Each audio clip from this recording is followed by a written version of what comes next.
Okay, so I'm gonna get to part 2 of the I got kicked out of uni video, but first, I have to show you this, guys. I made a fucking bomb-ass pizza, vegan pizza obviously, and this is the first time in ages that I've made a pizza with vegan cheese, and oh my god, it's the Violife smoked cheese, so it looks so good, like it actually like melts. It melted really well in the oven. Look at that. Oh my god. I can't wait to eat this. So yeah, I'm gonna eat this pizza like a queen, and then I'm gonna film part 2 of the video. Okay, so part 2. Okay, for the second part, like I've basically told you everything that happened, but I just want to speak a little bit more about like my feelings towards the situation, because obviously, as I'm sure you can imagine, it was a very stressful time for me.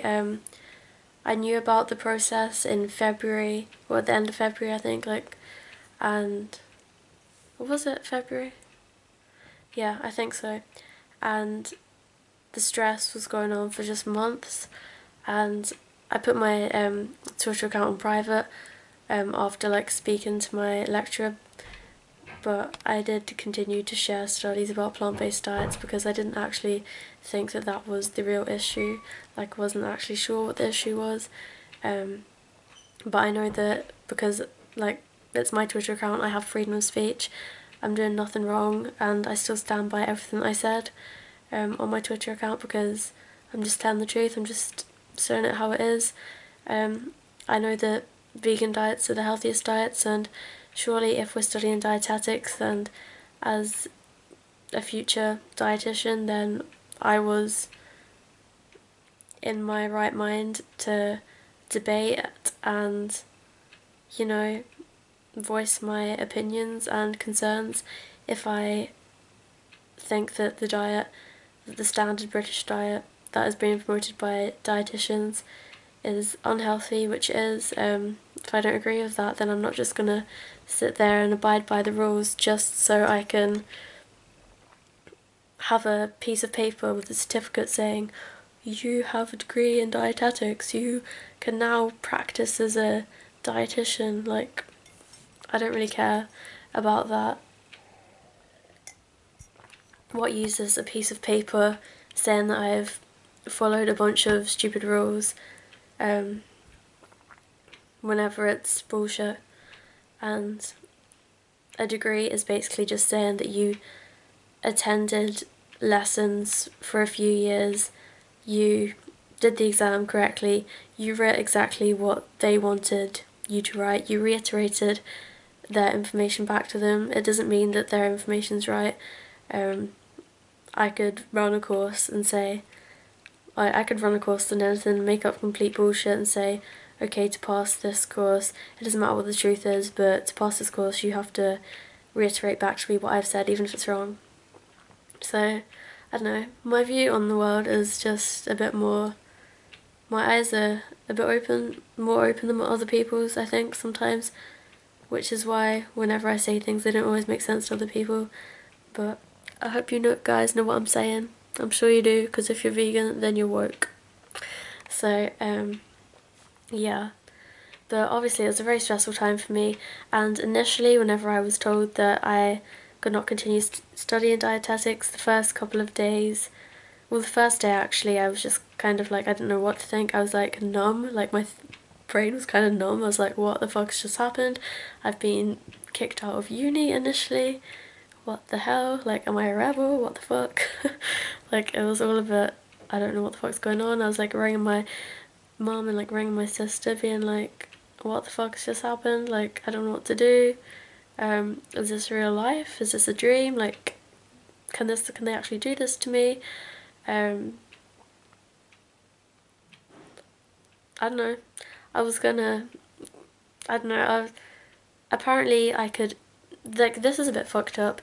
You can appeal the process of like a hearing in the university, but you can't appeal the outcome. So really, I was like, well, there's no point in me doing anything, because if it's not going to change the end outcome, then I don't need the stress in my life. Like, at the end of the day, I could not literally take any more stress, because literally I was working 2 jobs, I had also just finished my exams, so that was stress. I was working 2 jobs at the same time as studying for exams, at the same time as going through this fucking shitstorm of my lecturers trying to kick me out off the course. So you can imagine that my mental health was not in the best state at that time. I don't know. I was just a complete mess. So yeah. Sipping on my chai tea. My little cute love monkey mug that my housemate got for me, my ex-housemate. But yeah. But now, so that was initially, I was like, what am I going to do with my life? Like the first couple of days, I was like, what have I done? Like I was kind of like blaming myself, but at the same time I was like, I wish I didn't do that, but at the same time I knew that what I was saying was right, so that's why I was so confused, like, why is this happening? Like, what am I going to do with my future? Is my future messed up? Like, if I'm, like, I thought that I wanted to be a dietitian, like, if I'm not going to be a dietitian, then, like, what am I going to do with my life? Because I hadn't really thought about a plan B. I didn't, like, because I didn't think I had to think of a plan B, so, you know. But after a couple of days, maybe a couple of weeks, when it kind of sank in and I accepted it more, I was more at ease with it. I was thinking, you know, everything happens for a reason, and I was thinking, to be honest, I don't see how I would be happy. It wouldn't feel like my life was being fulfilled if I did study dietetics, if I went into a 9 to 5 job. Like, don't get me wrong, it is for some people, but especially with, like, if I went into a 9 to 5 job and had to, if my job was to bestow these beliefs and to bestow these ideas about food onto patients that I know are wrong, how can I do that for a job if I don't believe the advice I'm given to people? Then that isn't going to be a fun job for me, and I couldn't do that. I wouldn't feel comfortable telling my patients to go eat meat and dairy to gain weight after they've had a heart attack, because meat and dairy is full of cholesterol. It's gonna kill them. Like, it's like, we talk about prevention is better than cure, but yet dietetics really, oh, it's hard to explain. It's really messed up. Like, literally, whenever you go on placement, and if you study dietetics, then you'll know. But all of the supplements contain, well, I'm talking about supplements that people go on to gain weight, because they might. It's common for patients to lose a lot of weight, especially elderly patients after operations or after any extended period of time in hospital. They lose weight. So malnutrition, that's what it's called. It's very common and is one of the most common day-to-day things a dietitian has to deal with in his or her job. And it's often hard to get patients to eat actual food, especially if they're elderly and they have had a stroke, because it influences their swallowing, or sometimes they just really don't want to eat. They're not in the mood to eat, so they're given supplements, and supplements is basically like a chemical shitstorm with loads of calories, loads of chemicals, loads of predominantly dairy based. And since being vegan, like, I would never have questioned it before, but since being vegan, I'm like, hold on, this person has just come out of an operation on their heart, which was caused by, like, dietitians, they're able to make the connection that heart problems or whatever, they're caused by dietary choices like the cholesterol and the fat in foods, like meat and dairy and things like that. But yet, but after surgery, in order for them to gain weight, in order for them to recover, they're given products with the exact same nutrient content that we don't want, the exact same properties of the food that caused them to be in the hospital in the first place. So there's a massive disconnection there, which I don't understand how people don't get that connection. Like, it was really hard for me the past few courseworks, even like having to write about things that I didn't agree with, that I know were wrong. It made me really sad and confused that no one, like that the dietitians that are meant to be qualified health professionals are meant to have done all this research, and that they don't know these things. It's like, so yeah, I just checked my phone. I'm gonna be a little bit rude.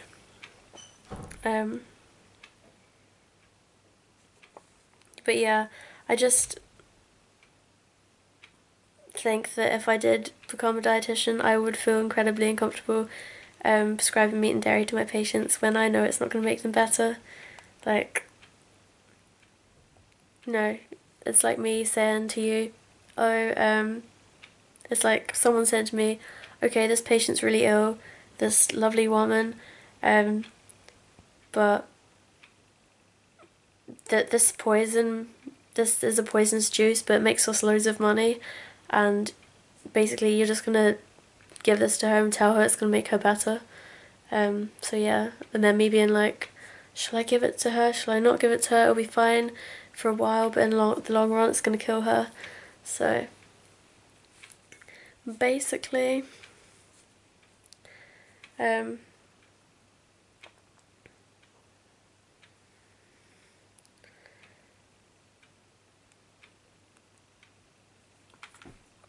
yeah, like I don't think that the guidelines, the dietetic guidelines, are completely correct. I don't agree with a lot of it. There's a lot of faults. Just because there's a degree in something, just because something is a university course or is regulated by all these authorities, doesn't make their content any more worthy. If pieces of information are wrong, they're wrong. Like, people have been getting things wrong for years and years. Think of all the previous medical practices that we no longer use because they're absolutely balmy. This is just another one of these things. Like, I understand that my dietitians, they're only teaching us what they've been taught, but I don't know, hopefully soon the guidelines will be updated. People will realise that the promotion of animal products is really what's harmful to our health, and unfortunately, for being the one who opened her eyes and has seen this, I just wanted to share it with everyone, but the world's obviously not ready to hear that yet, so that's okay. I don't want to go into a profession that's going to ridicule me and is holding me back from my full potential, basically.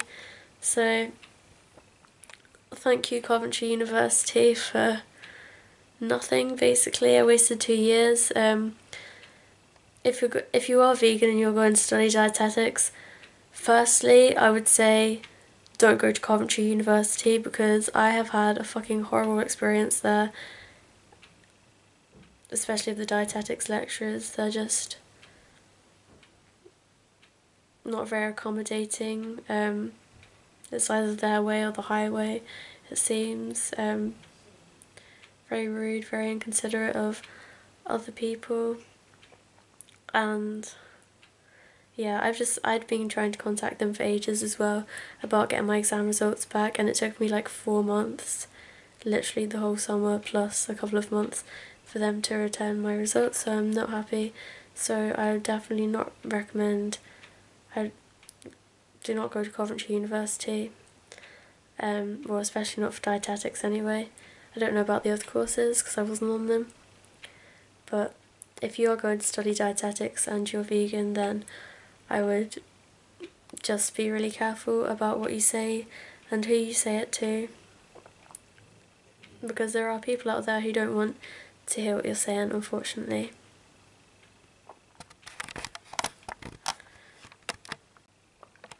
So in the future, I'm not sure what I'm going to do. In the future, I would like to do something along the lines of nutrition, because I love helping other people with their food choices. I love diet and health and nutrition and everything like that. So I do see myself in the future doing something along those lines, but for now I'm taking an online course called TEFL, teaching English as a foreign language, and I'm at home in Ireland at the minute, but hopefully sometime next year, hopefully by this time next year, I'll be in a different country at the other side of the world, teaching people English. So I think life is just about filling your life with different experiences. You don't have to have the same job your whole life, you don't have to have a career. Just do lots of different things and learn stuff along the way. So yeah, thanks for watching this video, and don't forget to subscribe. See you next time.